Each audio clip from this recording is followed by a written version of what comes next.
मेरे साथ इल्तिजा मुफ्ती है। मैम, कुछ वर्ड्स जो अभी आपको रोका भी गया, आपके 2 पीएसओ को सस्पेंड भी किया गया, क्या कहना चाहेंगे?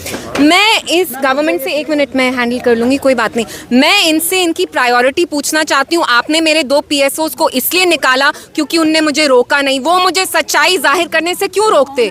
ये तो एक पुलिस ऑफिसर की ड्यूटी है कि वो लॉ और ऑर्डर अपहोल्ड करे, सच्चाई का साथ दे। मेरे पीएसओs को इनने रातों रात निकाला क्योंकि इल्तिजा मुफ्ती घर से फरार हुई, तो इसका फ्रस्ट्रेशन जो है मेरे पीएसओs पे निकाला। लेकिन एसएचओ बिलावर अभी भी वहीं पे है जो वहां पे एक एक्सटॉर्शन रैकेट चला रहे हैं। तो आप इस सरकार की प्रायोरिटीज देख सकते हैं। और एनसी की बात करें, 50 एमएलए लेके वो कुछ नहीं बोल रहे, मुंह में उनका दही जमा हुआ है। लंच कर रहे हैं हमारे चीफ मिनिस्टर साहब दिल्ली में बैठ के, वहां बीजेपी के सारे मिनिस्टर्स को यहां से वहां जाके शॉल प्रस्तुत करते हैं।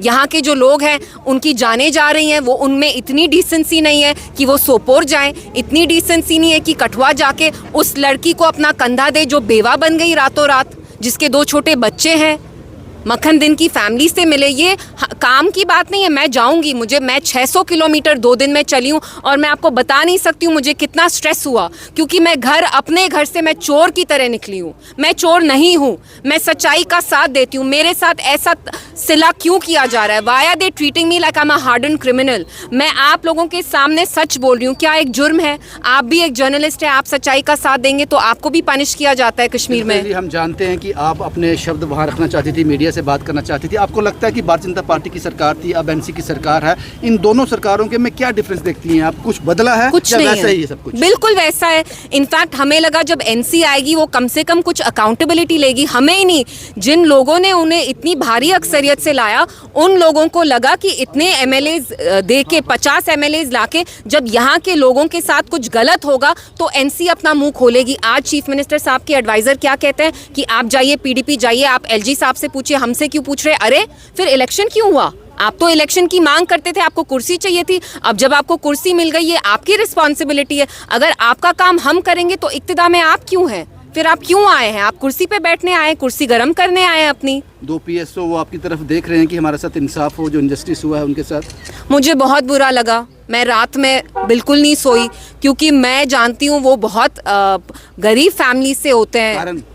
उनको ये कारण बोला गया कि आपने इसको रोका नहीं तो हम आपको निकाल देंगे। एसएचओ बिलावर को नहीं निकालना है, उस आर्मी वाले को नहीं निकालना है जिसने मंजूर को, एक ट्रक ड्राइवर को दिन दहाड़े मारा for no crime of his. But इनको मेरे पीएसओs को ही टारगेट करना था। क्यों? क्योंकि मैं घर से निकली, क्योंकि ये चाहते थे कि जेल की तरह मुझे वहाँ रखे और मैं निकल के आप लोगों से बात नहीं करूँ, कठुआ नहीं जाऊँ। इसका मतलब जो भी पुलिस वाला आपके साथ अटैच होगा, आपके साथ काम करेगा, उसकी जॉब रिस्क में है।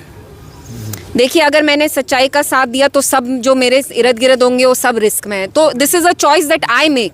लेकिन मेरी इनसे अपील है कि जिनने भी यहाँ ह्यूमन राइट्स वायलेशंस की, आप उनको पनिश करिए। आप अपनी फ्रस्ट्रेशन और गुस्सा, आपका भांडा हमने फोड़ा कि यहाँ एक रैकेट चल रहा है, आपको उस बात पे अगर गुस्सा है तो आप वो गुस्सा मेरे पीएसओs पे क्यों निकाल रहे हैं?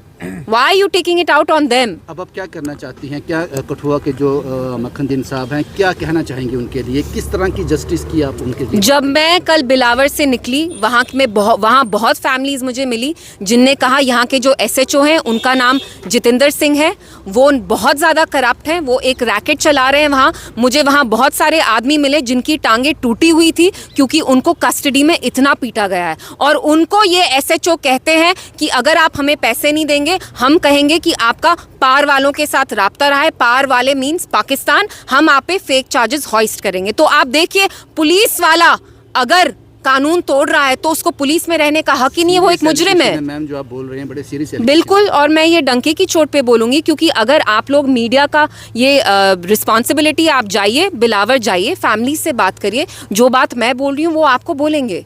So even you should go, you should cover Bilawer and see what's happening there. Ma'am, हमसे बात करने के लिए इल्तिजा मुफ्ती, जिन्होंने वक्त दिया, हमसे बात की और बहुत से सवाल इन्होंने उठाए, बहुत से एलिगेशन इन्होंने उमर सरकार पर, फारूक सरकार पर, नेशनल कॉन्फ्रेंस पर और जितेंद्र सिंह जो सच्चो बिलावर हैं उन पर बहुत संगीन एलिगेशन लगाए हैं। ये कितने सही हैं, कितने गलत हैं, ज़रूर इसकी तफ्तीश होनी चाहिए। अगर धुआं उठा है तो आग भी ज़रूर होगी। इसको जो इल्ज़ाम इन्होंने लगाए हैं, और दूसरी बात, इनके 2 PSO को सस्पेंड कर दिया गया, जो इनका कहना है कि इसलिए कि उन्होंने मुझे रोका नहीं, प्रेस कॉन्फ्रेंस करने से, मीडिया से मिलने से रोका नहीं, वो कारण बना। उसकी जस्टिस की डिमांड भी इल्तिज़ा मुफ्ती ने की। शुभम कुमार के साथ Ravindra Singh, the state sentinel के लिए।